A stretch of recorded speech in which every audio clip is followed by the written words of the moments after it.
Hello everyone, I hope you are doing well, and if you are seeing these crash issues on your Windows PC, believe me, your window is perfectly normal because these crashes are very common and normal in the Windows, especially for the PCs or that are a little bit older or with the outdated hardware. Yes, I have ran to this issue recently as my Windows just stopped working and stopped booting at all at my laptop. That laptop is absolutely fine, and I don't want to turn that laptop into an e-waste that can be very harmful for the environment as well. I want to use that because I can use that laptop for web use, like for my web works and all of that stuff, or browsing the stuff, watching videos and everything. I can use my laptop perfectly fine. Let me show you what are the specs for the laptop. All right, these are my laptop specs, and I have 8 GB of RAM, 16 megahertz DDR3. You can imagine that how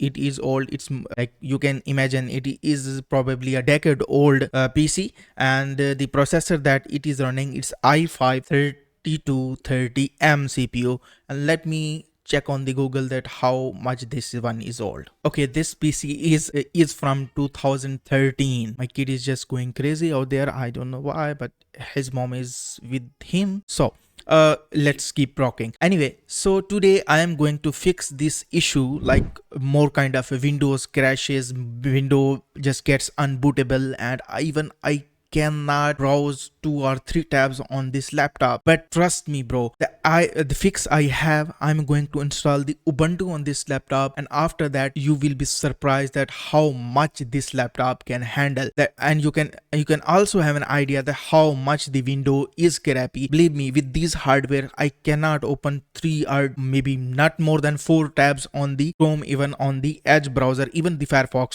for the Windows, and that gets crashed, sometimes sudden shutdown, sometimes hard OS freezes, and all of that crap. Anyway, we can fix that every issue with a single solution, and that is switching to the Linux or to the Chrome OS. I'm not going for the Chrome OS today. We will be making a video about the how to install and Chrome OS and all that of stuff on the older laptops and how we can save that. But today I am going to discuss about that how we can install the Ubuntu and how much of the difference you are going to get. So let's get started. All right, before we get started, let me show you that how you can download the ISO for the Ubuntu. So just search on the download Ubuntu on your Google or search engine, and definitely the links will be in the description down below. You can go to the download Ubuntu desktop option, or you can just directly go to the ubuntu.com and click on the get Ubuntu and click on the download desktop version. If you want to get a very stable experience for next 5 years, definitely your this laptop, this kind of crappy laptop, can last 5 years more. Not on the Windows, but on the Linux, this is the possible. Okay, so I will highly recommend just download the 24.41 LTS. This is the basically latest LTS version. It does matter if you are going to see this video after the April 2025, you might see the 25.4.1 LTS, but LTS stands for the long-term service or support, I don't know, but it is the most stable version. I will highly recommend download this, but in case I need a kind of 20th anniversary and the most recent version, that's why I have just downloaded this Ubuntu 24.10. This is the most recent update, and I have downloaded this. I have the ISO in my folder. Let me show you. Here I have the ISO file that is already downloaded on my PC, so I am not going to download this again. And other software that is pretty much required to create a bootable USB, and that is the Rufus. I will highly recommend just download the Rufus portable, and you can click on the download and you will see the rufus.ie. I will go, show you that link will be in the description down below. This is basically the website, and you can download it over here. I will highly recommend just go for the Rufus 4.6p.exe. P means the portable version. You just download the files and you can play from there. You don't need to install that. Next, what you need to do when you have both files, the Rufus and the ISO for the Ubuntu, just go for and open your Rufus file from the directly. So I am just open it, and this will look like this. Let me close out this, and first we need to do one thing, that we need to select that ISO file, select click on this and select the directory of the ISO file. So let me show you. I have this over here, so I will be copying this directly, and this is easy for me, so I will be clicking on this. This will open directly the directory folder or the file path of that ISO. So I most likely you can just keep it on the desktop, so that will be easy to locate. So just click on this. Why it's over here? Because there are a lot more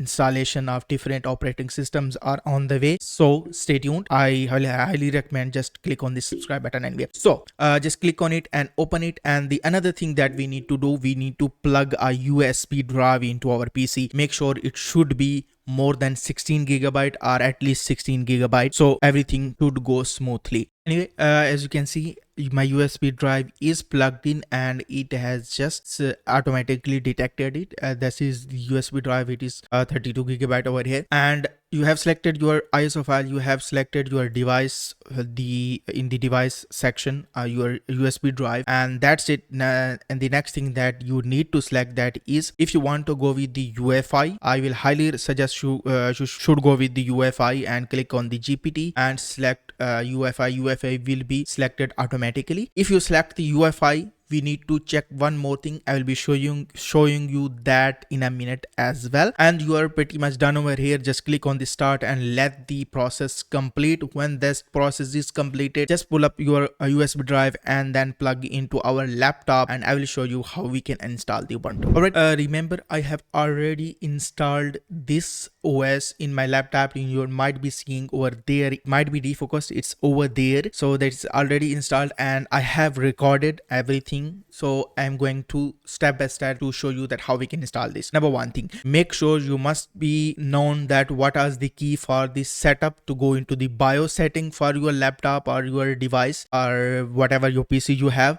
Another thing, you must be able to know that what is the boot key or the boot option key for your laptop. For example, for the laptop that I have, that is the Dell laptop, for the boot key to access the boot menu, I need to press the F12. To access the BIOS setup utility option, I need to click the F12. If you don't sure that what is the key for you for your laptop, just search the brand of your laptop with the boot key or menu key or BIOS key, so you will be able to know that. Anyway, this is basically a BIOS setup or BIOS utility setup, you can say. So here we need to configure one more important thing. Let me show you, and that is, if we have already selected the GPT version and the UEFI only boot, then we need to enable the UEFI support from the BIOS. In my case, the UEFI boot is not enabled by default, so I have to enable it over there. What I can do, I just get into the BIOS utility, I can go to the boot sequence, can come up into the boot sequence, and in the boot list I can just check the UEFI. So the UEFI gets enabled, and just apply this and it will be applied over here. Just restart your PC and just press 2 or 3 times that boot key. In my case, that is F12, and it will show you this boot menu. In that case, as we have already enabled the UEFI mode, so I will be selecting my USB. It will be visible over there, and we can start installing from there. So after some time, just take a while. It might take some time, minute to maybe 3, 5, up to 10 minutes, depends upon the speed of your RAM and the speed of your storage device. Now it is loading into our Ubuntu installer, so let me show you. So anyhow, this is basically the preview mode. When you get load into it, it will show you that how it is going to work, and if there is going to be any error or something, you can basically test the operating system over here. Let's get into the further step, that how you can install it over here. Also, it's showing you, and it has detected everything in the about section, the specification of the device, model, the RAM, processor details, and everything that are detected very successfully, and that is going to be very fun experience. So let's get to the install. On the installation, number one thing, it will be on the welcome menu. Okay, for the language, English is fine for me. Accessibility menu, I don't want to enable any, so I will be going for the next. And for the keyboard layout, next, as I have not connected it to the internet, so it's showing that your internet is off. Also, the Ethernet is not connected, so there will be no option over here. I will highly recommend just do not connect to internet. And over here, install Ubuntu or try. You are already trying, just click on that, and also click on the interactive install and click on the default. Click on the default selection. Do not go for the extended installation. Why on the extended installation? Basically on the extended installation, if your PC is connected to the internet, it will going to find an latest files or updates, and that it will download it first, then it will apply the installation during the OS or operating system installation. I will not recommend this. It might ran to a problem. First time I have tried that, it ran into my problem as well, as my PC was not connected to internet. Anyhow, I will suggest that click it to the default installation. Let's go further. And for the next, if you have a NVIDIA GPU plugged into your PC, I will highly recommend check this software. It will install that drivers that are not open source in other case. And another option that is over here, how do you install the Ubuntu?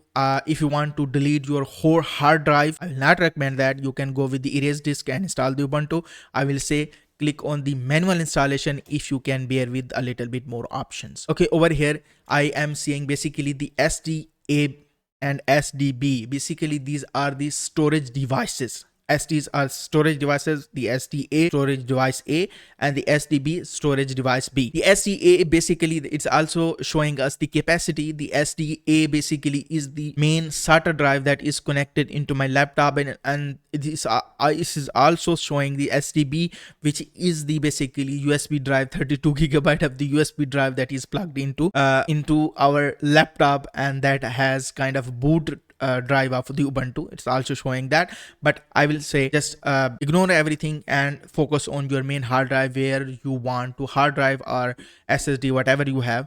Focus on that where you want to install this operating system. So what you can do, just highlight the drive or the partition you want to delete, click on that, and you can click on the minus button to just erase that, to keep every safe, or just click on the main drive that you want to erase is partition. Just click on that and click on the new partition table. I have just click on the SDA and click on the new partition table, and it has just erased everything from my SDA, like my storage device, my hard drive. And now what I can do, I just click on that plus button, highlight the free space. First I need to do a swap. Swap is basically an page pool in the Windows, like is give us storage. Like if we ran out of RAM, it will start pushing the caches into our space that we have designed as a swap. So basically think like in an Android we have an extended RAM kind of thing. So click on this swap. I'm going for the 16 gigabyte of the swap, and that is swap is created. And now for the OS installation, we need to just highlight the space, click on the plus button, and we need to just do one thing. In the mount option, we need to add a forward slash. Just add a forward slash and click OK. It will set up everything for the installation. Now it's kind of boot EFI option where the bootloader will be saved. And now just click on the basically XT4 or the device, the most space that you have. Just click on it and click next. Now just put your name, computer name that you want, username or password, whatever you want, and that create, and hit next to proceed the installation.